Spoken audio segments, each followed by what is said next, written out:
Hello and welcome to Close Reading Classic Literature with me, Dr. Octavia Cox. Today I'm going to be talking about Charlotte Bronte's masterpiece novel Jane Eyre, first published in 1847. In particular, I'm going to analyse the charade, acted out by Mr Rochester and observed by Jane Eyre in chapter 18. I want to examine the symbolism of the charade. I also want to provide some historical context so that the meanings of the charade might be better understood, and I want to hint at some possible associations and connections of the charade's answer that might help elucidate other aspects of the novel. Mr Rochester has brought his party of friends, including the Ingrams, to Thornfield Hall. For evening entertainment, they decide one evening to play charades, and this is in the voice of Jane Eyre. I wondered what they were going to do the first evening a change of entertainment was proposed. They spoke of playing charades, but in my ignorance I did not understand the term.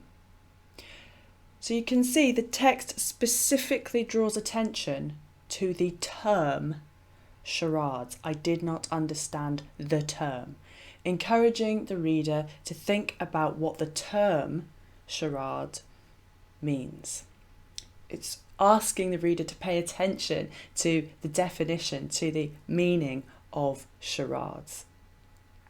And there are two relevant definitions in the Oxford English Dictionary. So the first definition of charades is a kind of riddle in which each syllable of a word or a complete word or phrase is enigmatically described, or now more usually dramatically represented.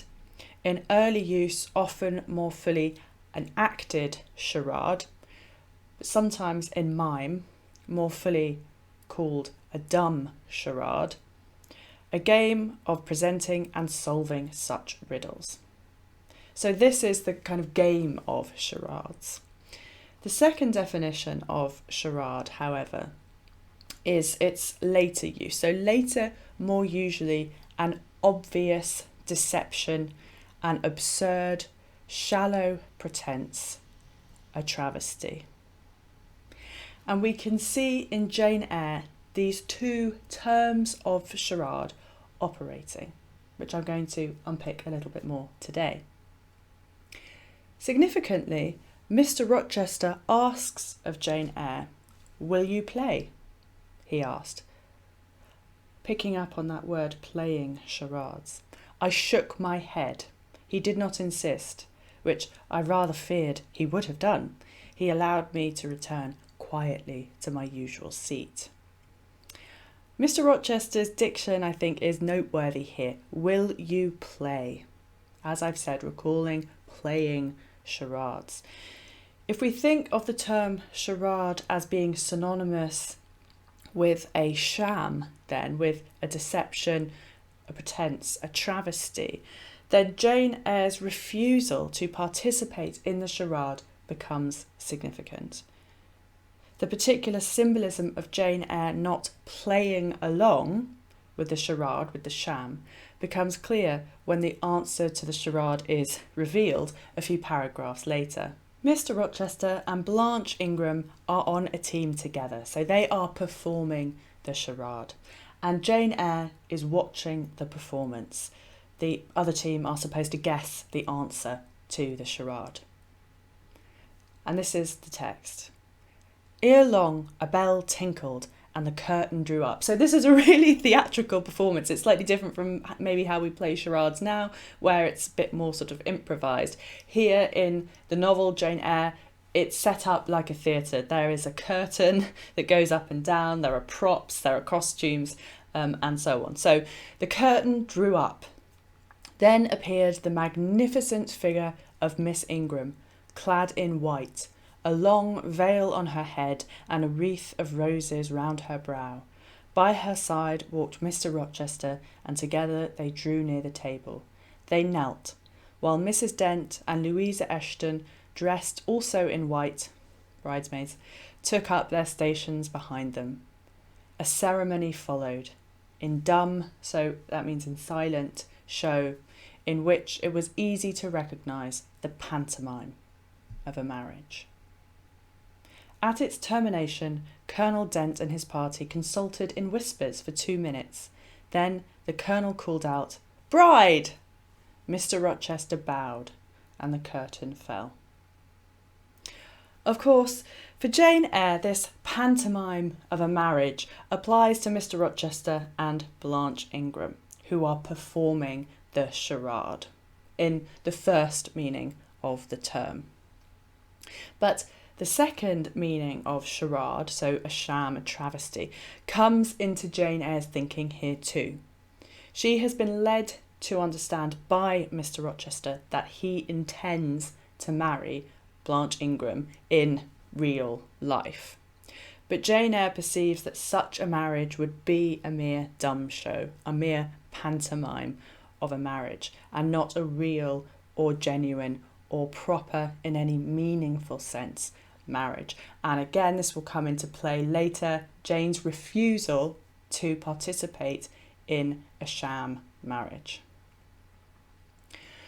Returning then to the game of charades, the curtain goes up a second time. This time, Mr Rochester is Eliza and Blanche Ingram is Rebecca, from the biblical story in Genesis, which Jane Eyre quickly guesses what with her school background. In summary, Eliza approaches Rebecca on behalf of Isaac at a well. She encourages him to drink from the well and his camels too. Don't forget the camels. So this encounter leads to Rebecca becoming Isaac's wife after some jewels have been exchanged. So in terms of Jane Eyre and the charade, this is how the text reads. She, so Blanche Ingram, acting as Rebecca, approached the basin and bent over it as if to fill her pitcher. She again lifted it to her head. The personage on the well brink, Mr Rochester as Eliza, now seemed to accost her, to make some request. She hasted, let down her pitcher on her head, and gave him to drink. And this is a quotation from Genesis chapter 24, verse 18 in the King James Version of the Bible. From the bosom of his robe he then produced a casket, opened it and showed magnificent bracelets and earrings. She acted astonishment and admiration, kneeling. He laid the treasure at her feet. Incredulity and delight were expressed by her looks and gestures. The stranger fastened the bracelets on her arms and the rings in her ears. It was Eliza and Rebecca. The camels only were wanting. Again, we have a scene where Blanche Ingram portrays a future bride, and Mr Rochester is cast as a man seeking, acquiring, procuring a future bride.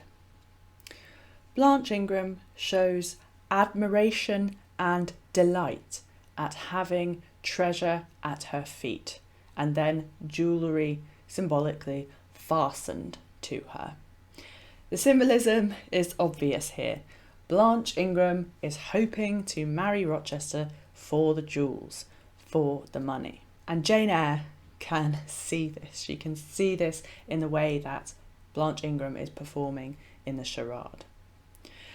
Later, in that same chapter, in chapter 18, Jane Eyre describes for the reader the sham charade that both Blanche Ingram and Mr Rochester seem to be participating in when not ostensibly acting on stage, so in normal everyday life.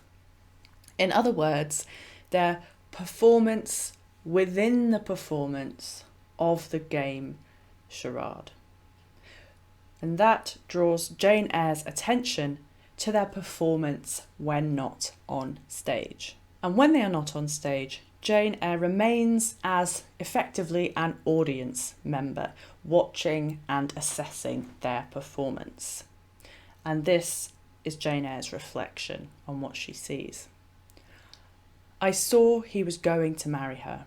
For family, perhaps political reasons, because her rank and connections suited him.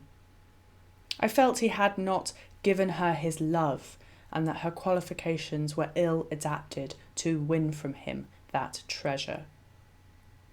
I asked myself, surely she cannot truly like him, or not like him with true affection. If she did, she need not coin her smile so lavishly, flash her glances so unremittingly, manufacture airs so elaborate, graces so multitudinous. It seems to me that she might, by merely sitting quietly at his side, saying little and looking less, get nigher his heart. I have seen in his face a far different expression from that which hardens it now, while she is so vivaciously accosting him. I have not yet said anything condemnatory of Mr Rochester's project of marrying for interest and connections. It surprised me when I first discovered that such was his intention. I had thought him a man unlikely to be influenced by motives so commonplace in his choice of a wife. But the longer I considered the position, education, etc. of the parties, the less I felt justified in judging and blaming either him or Miss Ingram for acting in conformity to ideas and principles instilled into them, doubtless from their childhood. All their class held these principles. I supposed then they had reasons for holding them, such as I could not fathom.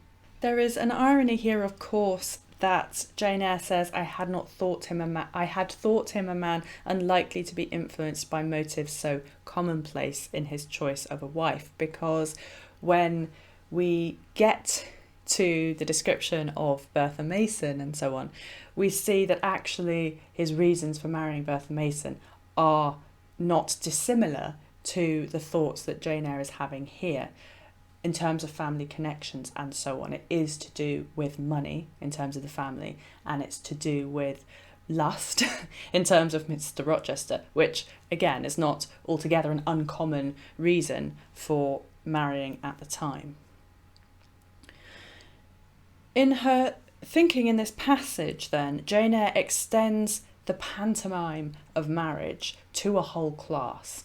All their class held these principles, she says, in which everyone is conditioned from childhood to perform their roles within this pantomime, this show, this sham of marriage. Note the diction that this is couched in, I think. Mr Rochester and Blanche Ingram are acting in conformity, as though these social marriages that take place in front of everyone are just as much of a performance, a pantomime, a show, as the charade that's happening here in Thornfield Hall. But Jane Eyre refuses to act in such conformity, and she uses that word herself later when she says that she will not act. Later in the same chapter, in chapter 18, Jane Eyre explicitly contrasts Blanche Ingram's behaviour and women like Blanche Ingram and the performance of a pantomime of a marriage that she was talking about earlier in the charade with her own plans for the way that she is going to enter into marriage. And she uses the word act. She says, as I wished to act. That Blanche Ingram behaves differently from how I wished to act. And she's drawing attention to the comparison there by using the word act, but having different meanings for the word act. So act, on the one hand, you've got Blanche Ingram, the actress, and then on the other, you've got Jane Eyre talking about what she's going to do, how she's going to act, what action she would take in the future, and how she wishes to take that action. She will not play at charades, as she told Mr Rochester, but she will act straightforwardly and do what she wants to do and speak sincerely about what she is going to do and how she is going to behave. And that difference between the two women is brought particularly into contrast in the way that the word act is used in this chapter, I think. Other comparisons, I think, are made too that are worth pointing out. So Jane Eyre's refusal to act in such conformity is made explicit in the comparison of her later refusal of Mr Rochester's jewels. So we have Jane Eyre's refusal of the jewels compared with Blanche Ingram's evident delight in having the jewels fastened to her during the charade. So in the charade, Mr Rochester had produced a casket, opened it, and showed magnificent bracelets and earrings. Blanche acted astonishment and admiration. Kneeling, he laid the treasure at her feet. Incredulity and delight were expressed by her looks and gestures. Rochester fastened the bracelets on her arms and the rings in her ears. Later in the novel, Mr Rochester seems to want to elicit the same response in Jane Eyre as he had seen in Blanche Ingram in the charade at the prospect of dripping in jewels. Remember that Mr Rochester in the attempted wedding with Jane Eyre is again performing a wedding. You could think of it perhaps as another charade, a sham, a mock wedding, a deceit, a travesty of marriage, to some extent at least. And Mr Rochester continues to perform and conform to external notions of importance and value in a marriage in his approach to his and Jane Eyre's upcoming wedding. So earlier I spoke about Jane Eyre thinking that Mr Rochester and others like Blanche Ingram had been kind of conditioned into a way of thinking about marriage, and later when he and Jane Eyre are planning their own wedding, he still seems to be conditioned by those same pressures. So Mr Rochester says, "This morning I wrote to my banker in London to send me certain jewels he has in his keeping, heirlooms for the ladies of Thornfield. In a day or two I hope to pour them into your lap. For every privilege, every attention shall be yours that I would accord a peer's daughter if about to marry her." And Jane Eyre says, "Oh, sir, never rain jewels. I don't like to hear them spoken of.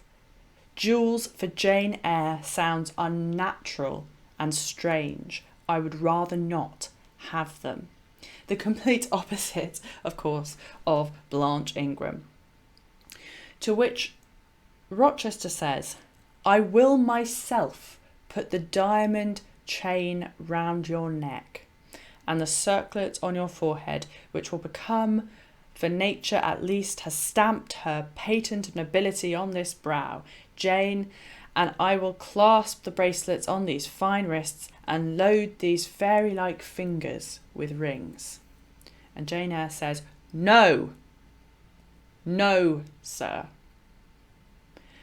And I want to quickly pay attention to the diction that Mr Rochester uses. "I will myself put the diamond chain round your neck." I think this is a disturbing choice of diction.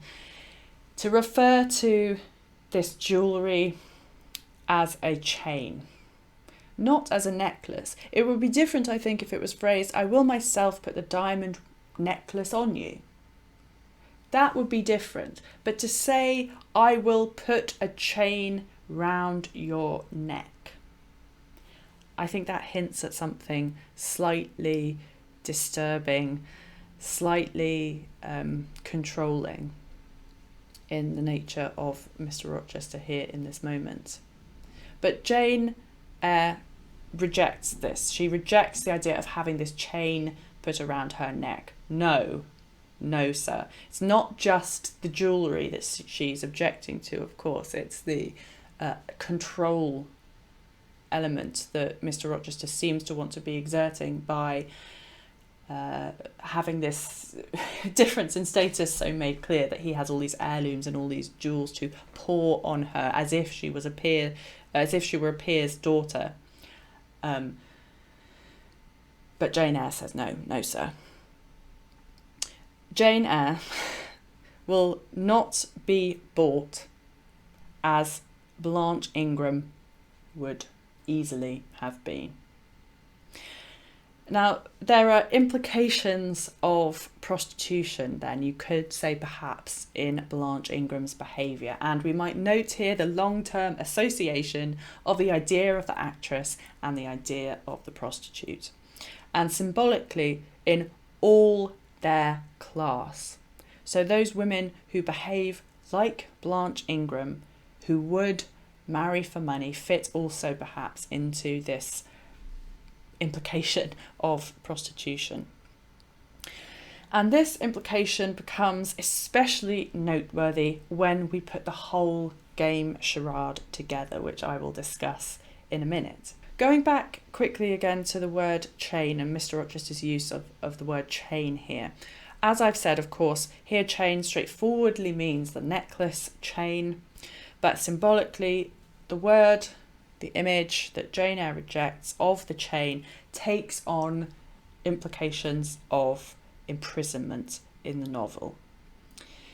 In his projected, even though charade, you could say, marriage to Jane Eyre, Mr Rochester wants or intends to chain, entrap, imprison her, which Jane Eyre resolutely rejects. Even though the marriage then would have been a charade, Mr Rochester's association of marriage with chains and imprisonment is very real, as we see from the solving of the charade.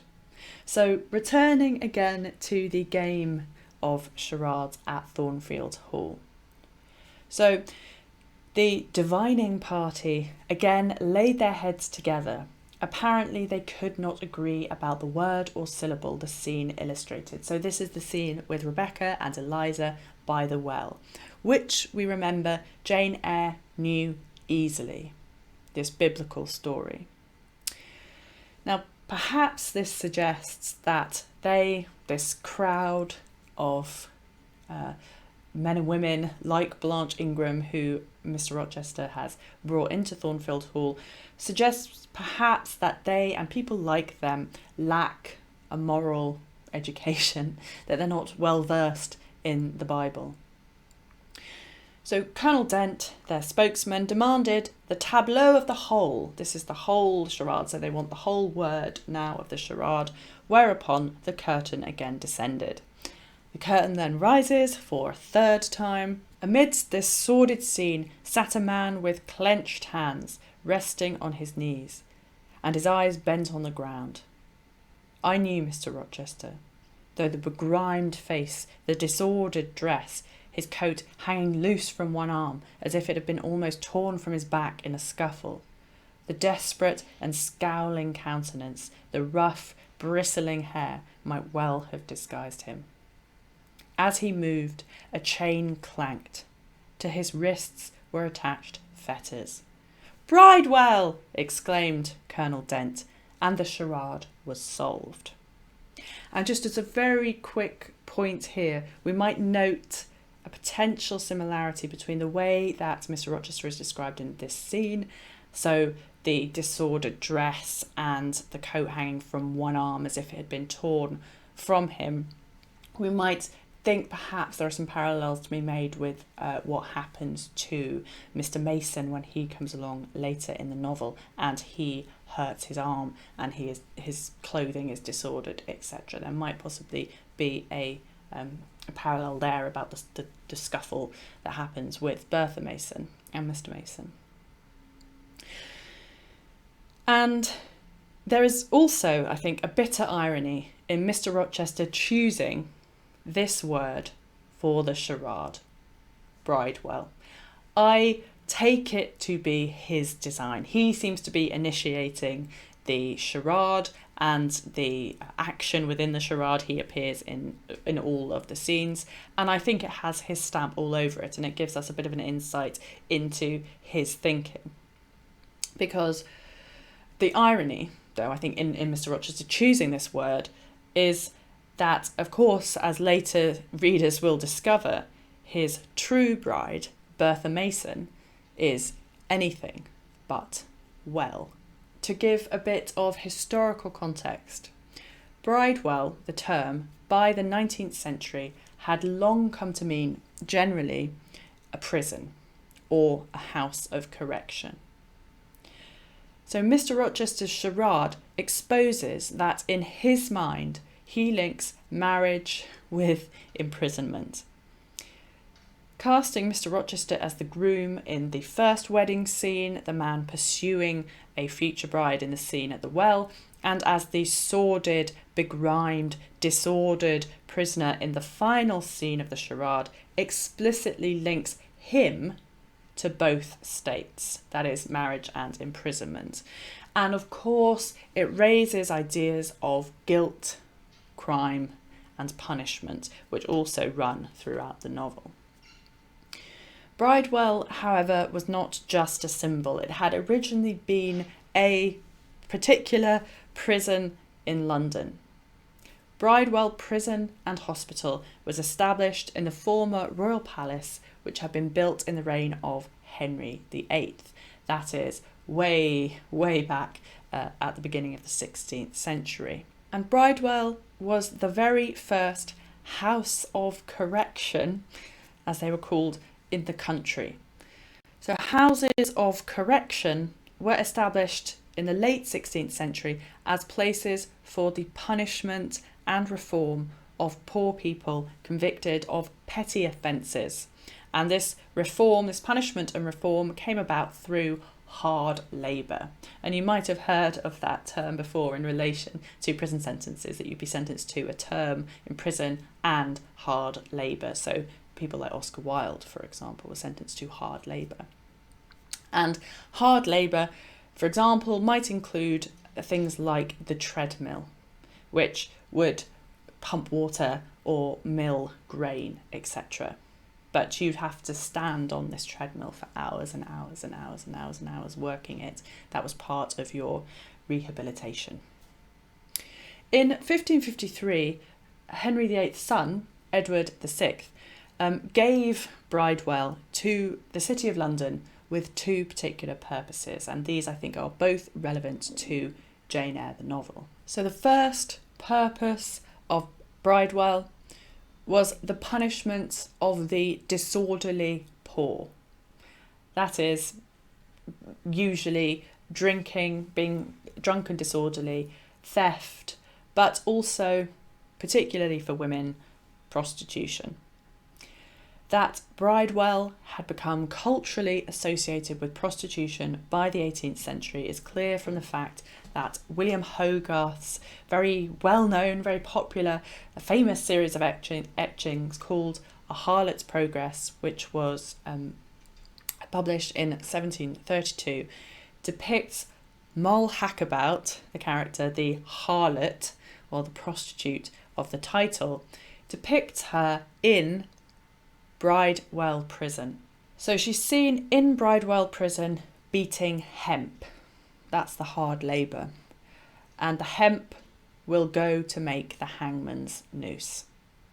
So this was a particularly grim task, particularly grim part of hard labour that happened at Bridewell. The second purpose of Bridewell was the housing of homeless children in the City of London. Many orphans, of course, included in the homeless children. Now, I'm sure you can imagine how those two things might go together fairly often, prostitutes and homeless children. Indeed, the woman at the back of Hogarth's picture seems to be pregnant. So how can we apply these to Jane Eyre? What are the connotations within the novel Jane Eyre of Bridewell, the answer of the charade? So first, as a place of punishment for prostitutes. Well, Mr Rochester associates, or perhaps the reader is asked to consider the association between marriage and the imprisonment of Bridewell. This might reveal what Mr Rochester thinks of Blanche Ingram's behaviour, that she, one of his charade brides, and by the way, you can think of Mr Rochester as having three sort of charade brides in Jane Eyre. So Blanche Ingram, actually in the charade, Jane Eyre, he tries to have a charade marriage or a mock marriage or a not real marriage, a deceitful marriage with Jane Eyre.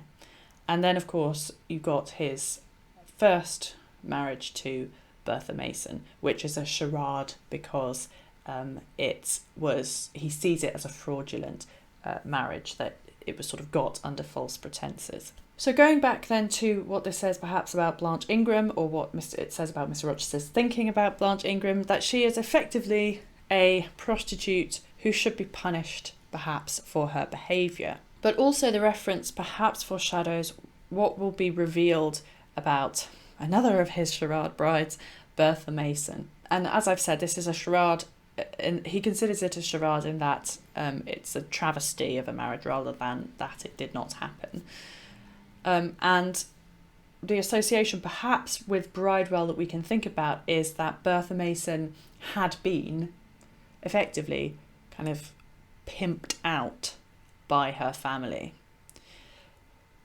There might also be a suggestion perhaps that a certain kind of sexual aggression exists in both Bertha Mason and Blanche Ingram that Mr Rochester perhaps seems to find slightly alarming or worthy of punishment to some extent.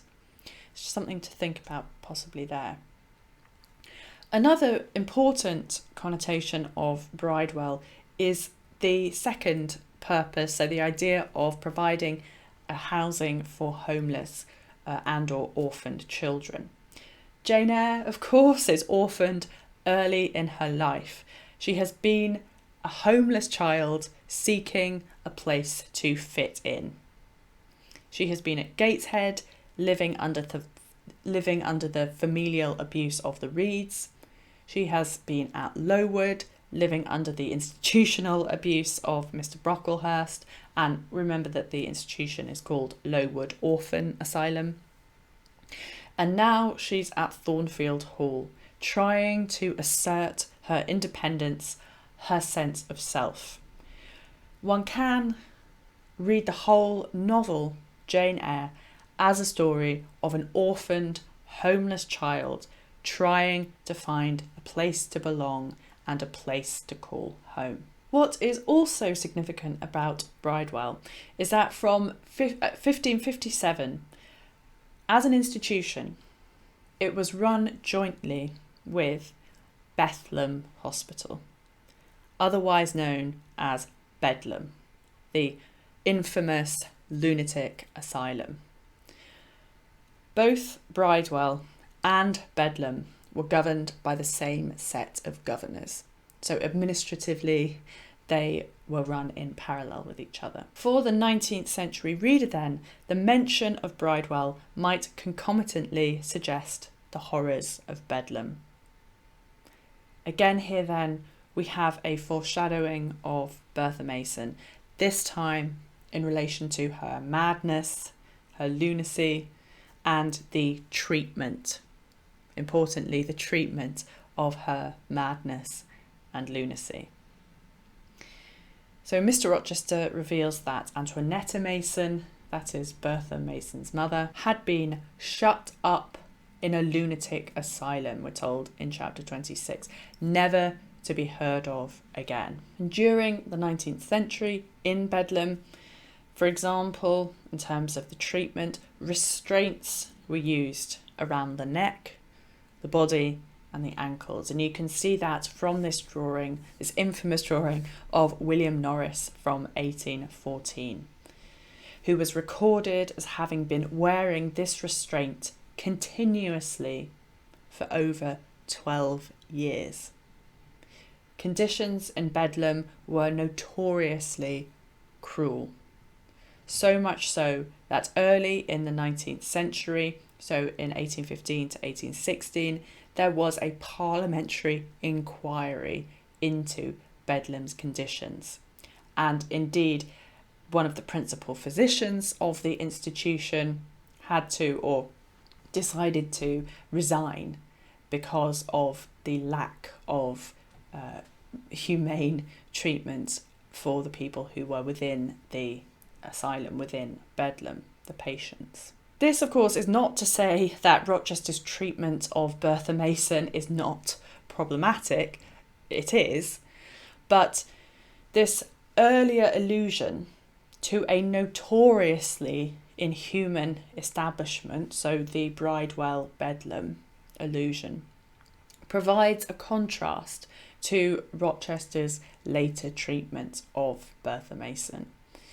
So he says, and of course this is Rochester's own commentary on his own behaviour, but he says that he sees, or he wanted to see, that she is cared for and that she is placed in safety and comfort. Outside Bedlam, atop the entrance gatepost, so this is up until the point of the parliamentary inquiry, so from 1676 up until 1815, there rested on these gateposts two statues, Melancholy and Raving Madness. So you went past these statues as you went into Bedlam.